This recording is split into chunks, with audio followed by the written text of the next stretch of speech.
what is going on with home prices? Values have softened over the last 12 months. We're no longer seeing 6 to 7% annual appreciation levels for the national housing market. The current numbers are closer to 4%. Some have suggested that year-over-year appreciation levels could fall to 3% or less this year. However, a stronger than expected economy and a good spring housing market have changed some opinions. Some analysts are now predicting that home value appreciation may begin to increase as we move forward.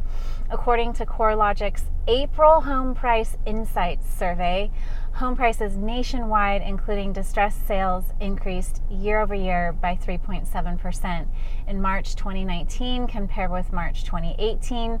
The CoreLogic forecast indicates that home prices will increase by 4.8% on a year-over-year basis from March 2019 to March 2020. So bottom line, price appreciation has slowed over the past year.